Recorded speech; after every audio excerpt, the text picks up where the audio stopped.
attaque les aéroports dans le Sinaï en Égypte et en moins de 2 heures, 450 avions ennemis sont détruits. 8h15, la division Tal sort en direction du sud de la bande de Gaza et vers le site de Rafih. 10h15, la brigade numéro 7 part en direction de Khan Younes. 19h, 2 régiments de tanks de la brigade numéro 7 pénètrent à El Arish. Le 6 juin à 6h du matin, la division Sharon finit de prendre possession de Maharoum Katef et Abu Aghela. 13h, Gaza est conquise. 16h, Ras El Nakeb est conquise. 18h30, le carrefour de Jabel Nib est conquis. 20h, l'armée égyptienne reçoit l'ordre de se retirer. En 2 jours seulement, ce front est terminé. De l'autre côté, il y a le front jordanien face à Jérusalem. 9h45, les Jordaniens bombardent Jérusalem et le centre du pays. 12h, des avions irakiens et jordaniens attaquent Israël. 12h25, on commence la riposte, attaque des avions en Jordanie. 13h, les Jordaniens s'emparent d'Armon HaNatsiv. 15h, Israël attaque l'aéroport A3 en Irak et le détruit complètement. 15h30, on reprend Armon HaNatsiv. 9h26, Sourbacher et Moutsava Pahamon sont conquis. 19h30, des canons jordaniens bombardent Tel Aviv. Le 6 juin à 3h du matin, Latroun est conquise. 5h30, la brigade numéro 45 pénètre dans Jenin. 6h15, les parachutistes de la brigade numéro 55 s'emparent de Givat Atach-Moshet. 8h du matin, la conquête du nord de Jérusalem est terminée. 10h du matin, c'est Givat HaMiftar. Et à 13h, on termine la conquête de Jenin. 17h, Shrem est conquise, le tombeau de Yosef. On arrive à Yosef, notre ancêtre. 17h20, c'est au tour de Kalkilia. 19h, c'est Ramallah. Et à minuit, l'armée jordanienne reçoit l'ordre de se retirer. Le 7 juin, soit le 28 Iyar, Koach en hébreu, il a montré la force de ses actes à son peuple afin de leur donner l'héritage des peuples. À 10h du matin, on rentre dans la vieille ville. Et à 10h15, le mont du Temple est entre nos mains.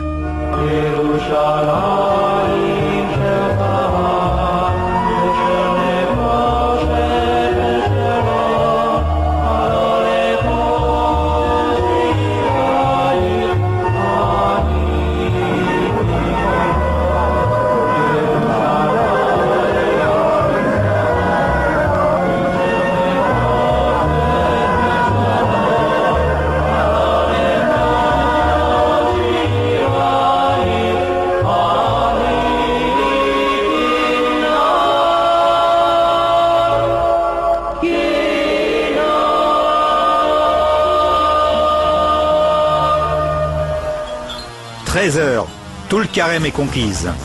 À midi, le combat est terminé. Que faire maintenant?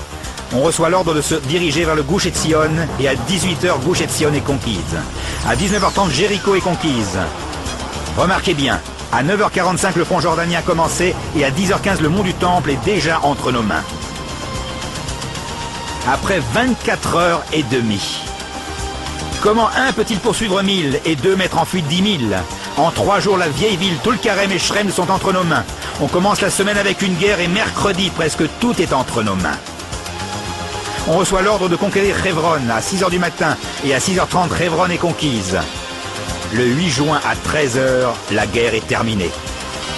Et que reste-t-il? En 4 jours, tous les fronts ont été achevés.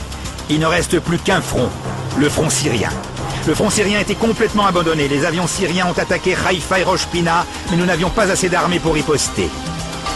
Le 9 juin, 4 jours après le début de la guerre, à 7h20 du matin, le ministre de la Défense ordonne d'attaquer le Ramat HaGolan. À 11h30, la brigade numéro 8 se prépare et commence le combat contre les Syriens dans le nord de Ramat HaGolan. À 11h30, début du combat. À 18h30, cessez-le-feu. 7 heures de combat et la guerre est terminée. C'est la fin de la 7e année. Comme il est dit, la 6e année, il y aura des bruits, la 7e, ce sera la guerre, et à la fin de la 7e, le Mashiach vient. Qu'avons-nous dit au Saint béni soit-il?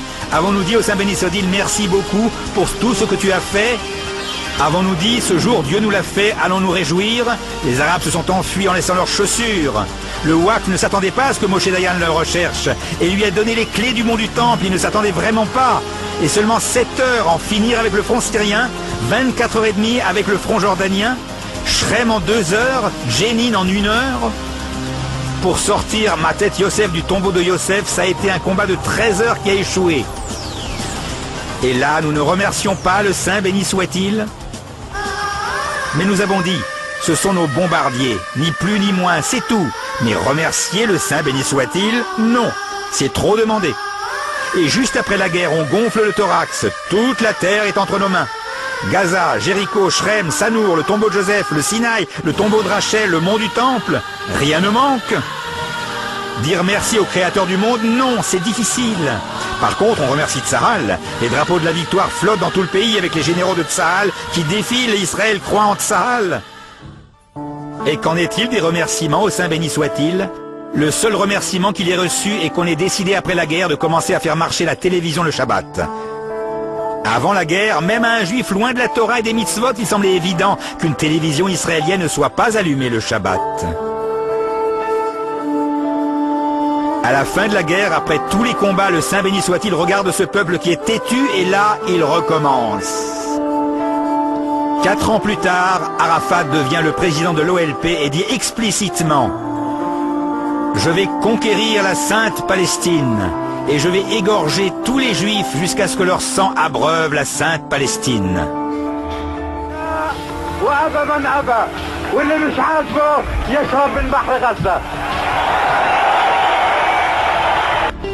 Le Créateur du monde attend la réaction du peuple d'Israël qui ne comprend toujours pas les allusions. Le Créateur du monde nous dit « Vous ne comprenez toujours pas? Eh bien je vais vous expliquer. 26 ans après la proclamation de l'État d'Israël, la valeur numérique du nom de Dieu, le jour de Kippour, à la fin de la 7e année, une nouvelle guerre commence. La guerre du jour du jugement, la guerre de Kippour. Et cette fois-ci, pas 8 armées, mais seulement l'Égypte et la Syrie.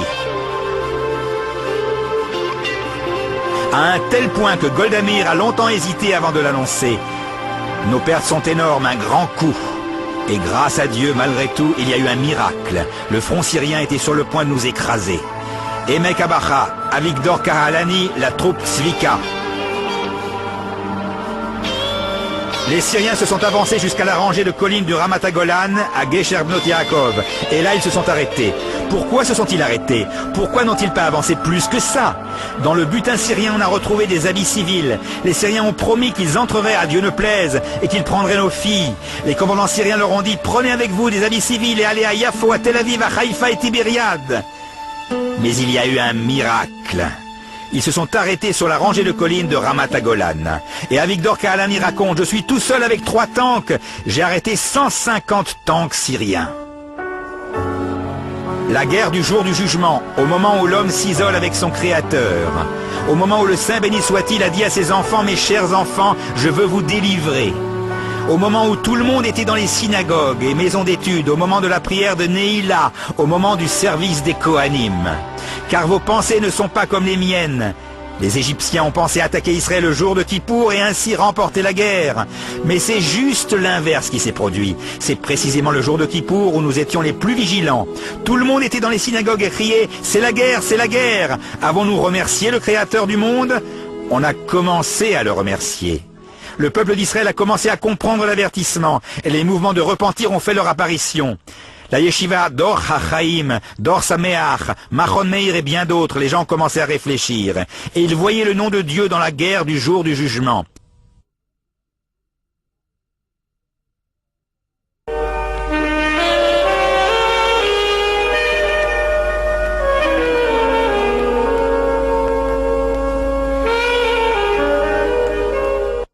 Mais la question est toujours en suspens jusqu'à aujourd'hui.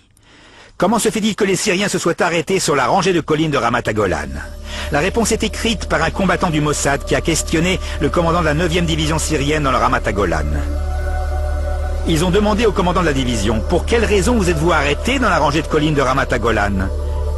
Et le commandant répond « Je voudrais bien te voir à ma place. Comment peux-tu traverser la rangée de collines syriennes lorsque tu as en face de toi une rangée d'anges blancs qui se trouvent sur ces collines ?» Et il y a une main blanche qui est sortie du ciel et qui m'a fait signe de m'arrêter. Alors je me suis arrêté. Lorsque les soldats israéliens ont vu les Syriens en rang face à eux et qu'un seul tank a suffi à faire reculer une rangée de tanks syriens, ils ne comprenaient pas ce qui se passait. Même pendant la guerre de 6 jours, lorsque l'un des commandants de la brigade des parachutistes était en visite au Pentagone aux États-Unis, il a demandé à ce qu'ils examinent les combats. En 2 heures, Shrem est conquise. Comment se fait-il qu'en moins de 24 heures, le mont du Temple se trouve entre nos mains ? Le commandant de la brigade des parachutistes a demandé au responsable du Pentagone américain « Analysez-moi le combat de la guerre de 6 jours ». Et le responsable de répondre « La guerre de 6 jours est impossible à analyser. Ce n'est pas une guerre comme les autres. On ne peut rien apprendre de cette guerre. C'est un miracle. It's a miracle. C'est un miracle. Ce n'est pas logique. » Et nous sommes toujours têtus et ne comprenons pas. Et le Saint béni soit-il attend. La 6e année, il y aura des bruits, le 7e, ce sera la guerre. La 7e année est donc l'année où Ishmaël est favorisé. Si nous ne comprenons pas l'allusion, le Saint béni soit-il le renforcera. 1980, la guerre du Liban commence. Pendant plus de 2 ans, il y a des bombardements dans le nord. Et seulement après 2 ans, il y a une réaction militaire. On a pensé que ça durait 48 heures. Mais nous nous sommes enlisés dans la boue syrienne pendant 3 ans, sans comprendre l'allusion. Avec moi, tu viens du Liban, ma fiancée, du Liban, tu viendras. Le Saint béni soit-il nous dit, liez-vous à moi. Le chef de brigade, Yahya, a sorti un livre et est tombé sur le verset du Cantique des Cantiques et n'en a pas compris l'allusion. Et qu'en est-il de l'aide céleste que nous avons eue pendant tous les combats, toutes les opérations? Opération Bleu-Marron, opération Entebbe, opération Printemps Juvénile, Beyrouth, etc. Toutes ces opérations, avons-nous déjà remercié celui qui nous a donné toutes ces choses-là? T'es-tu souvenu une fois que c'est le Saint béni soit-il qui t'a donné la force de faire ceci? Et le Saint béni soit-il attend. Et le 17 Kislev 5748, une fois de plus, la 7e année. Le 17 Kislev 5748, ça ne vous rappelle rien?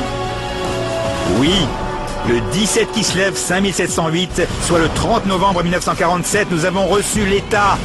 Et le 8 décembre 1987, soit le 17 Kislev 5748, l'intifada commence. Tout juste 40 ans après. Le Créateur du monde nous dit, pendant 40 ans, j'étais écœuré de cette génération et je disais, c'est un peuple égaré qui n'a pas connu mes voies. Aussi j'ai juré dans ma colère qu'il ne reposerait pas en paix. Le Saint béni soit-il nous dit, je t'ai attendu pendant 40 ans et tu ne comprends toujours pas? Tu ne comprends pas que je veux te délivrer? Réveille-toi!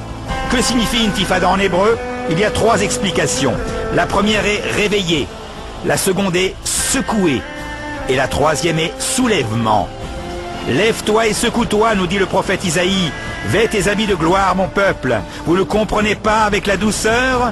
C'est ce que nous criait Gadi, le sergent de l'unité. Ce qui ne passe pas par la tête passe par les jambes.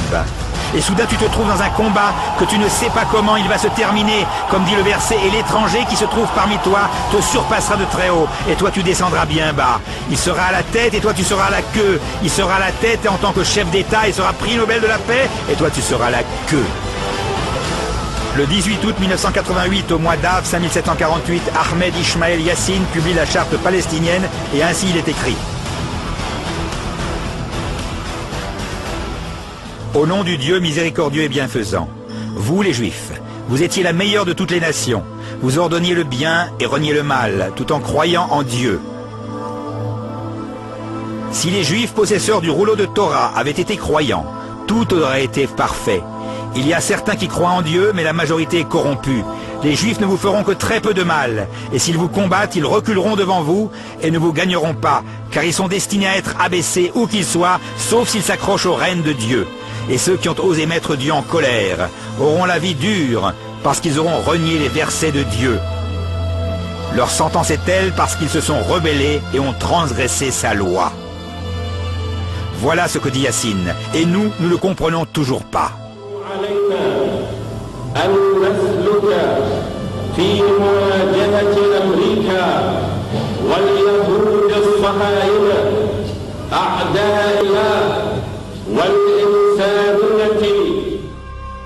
Et le Créateur du monde nous dit, vous ne comprenez pas. Saddam Hussein s'arme, et Saddam Hussein, qui déteste Israël, écrit sur tous ses missiles Scad, Nabucodonosor II. C'est le chef des armées qui a détruit Jérusalem et le premier temple. Il y avait Nebuzaradan, qui était le ministre de l'extérieur. Il y avait aussi Merodach Maladan, fils de Baladan. Mon grand-père a voulu détruire Jérusalem, nous dit Hussein. Et moi, je suis son successeur. Il décide de bombarder Jérusalem. Et pas simplement bombarder. Alerte vipère. Saddam Hussein bombarde avec des missiles Scad. La largeur d'un missile Scud est 1,50 m et sa hauteur est de 6 mètres. Et il contient 250 kg de poudre explosive destructrice et 100 kg de poudre explosive propulsive. Au total, cela fait 350 kg de poudre explosive. Si on le divise en grenades, cela nous donne 14 635 grenades.